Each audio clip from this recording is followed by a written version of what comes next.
आपके सवाले और नेक बंदों पर भी हो। इतनी खुशी का मौका, लेकिन मोहम्मद रसूलुल्लाह अपनी उम्मत को नहीं भूल रहे। यह इंसान की परख कब होती है? जब बहुत ज्यादा दुख और गम पहुंचा हो।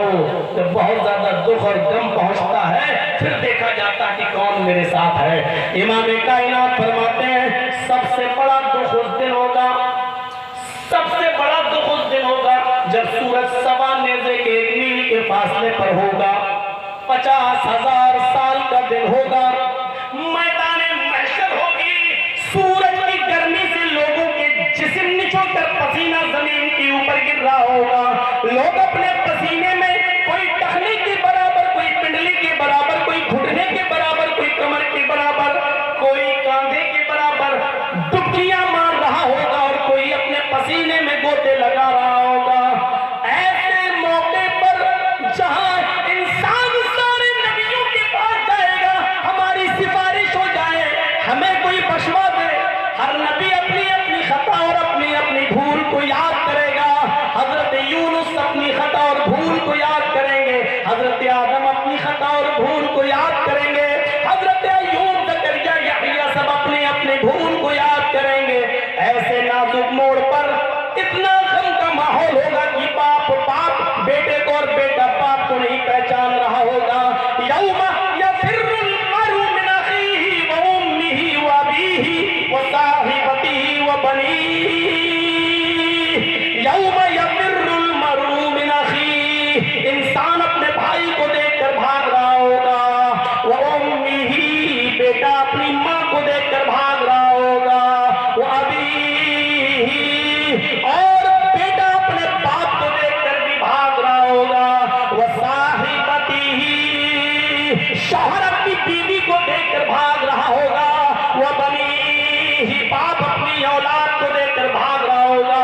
आज ये मुझसे नेकियां ना मांग बैठे, आज ये एक एक जर्रे का एक एक नेकी का कोई सवाल ना कर बैठे। ऐसे नाजुक मोड़ पर हमारे नबी अपनी उम्मत को याद करते हुए कहेंगे, अल्लाहुम्मा उम्मती उम्मती, अल्लाहुम्मा उम्मती उम्मती, अल्लाह मेरी उम्मत, अल्लाह मेरी उम्मत, अल्लाह मेरी उम्मत, अल्लाह मेरी उम्मत का ख्याल रख। आय अल्लाह, छोटी मोटी खताएं जिनसे हुई उनको नजरअंदाज करके, दरगुजर करके उनको भी जन्नत का मुस्तहिक बना दे। गम के ऐसे मोड़ पर जहां कोई किसी को नहीं देख रहा है, इमाम कायनात को अगर फिक्र होगी तो अपनी उम्मत की फिक्र होगी। मेरे उस नबी की सुन्नत पर अमल कर रहे हैं।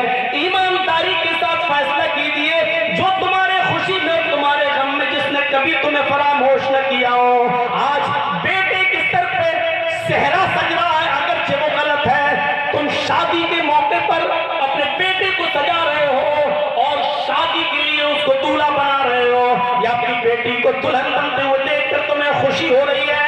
आज मौका है कि जो नबी खुशी में तुम्हें फरामोश नहीं कर सका, आज इस खुशी के मौके पर तुम उस नबी को कितना फरामोश कर रहे हो। आज मौका है देखने का, आज मौका है आजमाइश का, आज मौका है इम्तिहान का कि आइए हम देखें कि हम उस रसूल की सुन्नतों पर हम कितना अमल कर रहे हैं। आज तैयार करती है, ये आवाम को नंबर देती है फर्स्ट, सेकंड, थर्ड, फोर्थ का। अखाड़ा मत बनाइए इस दिन को।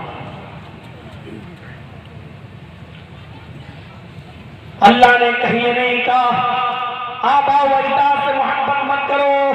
कुलिन, फिर आइए, कुलिन काना आबाउकुम व अबनाउकुम व इख्वानुकुम व अज़वाजुकुम व अशीरतुकुम व अमवालुन इक़्तरफ़्तमुहा व तिजारतुन तख़शौना कसादा व मसाकिन तर्ज़ौनहा अहब्बा इलैकुम मिनल्लाहि व रसूलिहि व जिहादिन फी सबीलिहि हत्ता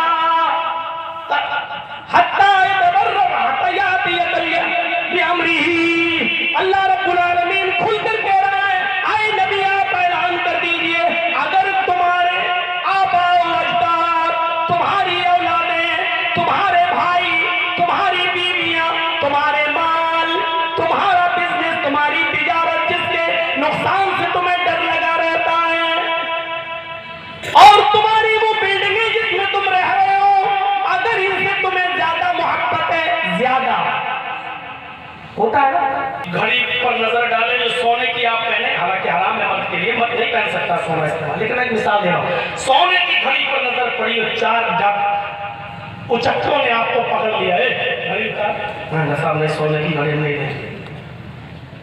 नहीं देते हो, निकाला रामपुरी, दे रहा या नहीं दे रहा?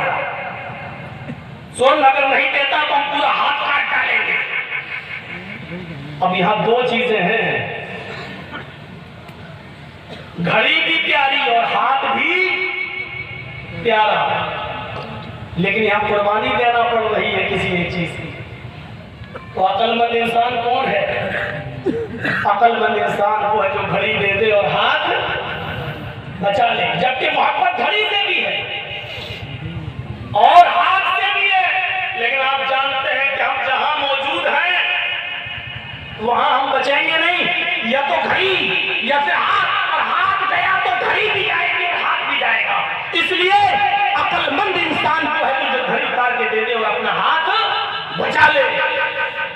कुरान कहता है, अल्लाह बताता है कि यही मोहब्बत अल्लाह और उसके रसूल से होनी चाहिए। अगर आप अजदाद की मोहब्बत और रसूल की मोहब्बत दोनों में से टकराव हो जाए और एक की मोहब्बत कुर्बान करना पड़े तो बाप की, दादा की मोहब्बत को कुर्बान कर दो, लेकिन अल्लाह और उसके रसूल की मोहब्बत को कुर्बान न करो। हजरत अबू बकर सिद्दीक़ रज़ियल्लाहु ताला अन्हु ये जंगे बदर में नबी अकरम के साथ लड़ रहे थे और अबू बकर सिद्दीक़ का बेटा अबू जहल का साथ दे रहा था। उलमा से पूछो, जंगे बदर बड़ी अजीब जंग थी। एक भाई नबी का साथ दे रहा है तो दूसरा भाई अबू जहल अबू लहब का साथ दे रहा है। अगर बाप नबी के साथ है तो बेटा काफिरों के साथ है। अबू बकर सिद्दीक़ खुद नबी के साथ है लेकिन उनका बेटा काफिरों के साथ है। बहरहाल जंग खत्म हो जाती है और एक दिन अल्लाह ने अबू बकर के बेटे को भी इस्लाम की दौलत से माला माल कर दिया। एक दिन खाना खा रहे हैं बाप और बेटे दोनों, बेटा भी इस्लाम ला चुका है, माँ भी बैठी हुई है, अबू बकर सिद्दीक़ की बीवी भी बैठी हुई है। बेटे ने जिक्र किया, माँ जी बाप अब्बू बाल बाल बच नहीं थे इनके बदल में, लड़ते हुए हमारे पास आ रहे थे और मैं काफिरों का साथ दे रहा था। मेरी तलवार उठी, इन्होंने ऊपर उठ के देख लिया। मैंने देखा ये मेरा बाप है, मैंने इशारा किया, भागो यहाँ से, हटो, मर जाओगे, बेटे की तलवार के नीचे आ रहे हैं, हटा दिया। अम्मी ये कई मर्तबा मेरी तलवार के नीचे आए, मैं नहीं जानता था कौन, जैसे मैं तलवार चलाने लगता था ये ऊपर गर्दन उठा के देख लिया करते थे। मैं देखता था ये मेरा बाप, मैं छोड़ देता था, हट जाओ, जाओ यहाँ से। मैं नजरें चुरा लिया करता था, मैंने बचा लिया ना, आज तुम बेवा हो गई।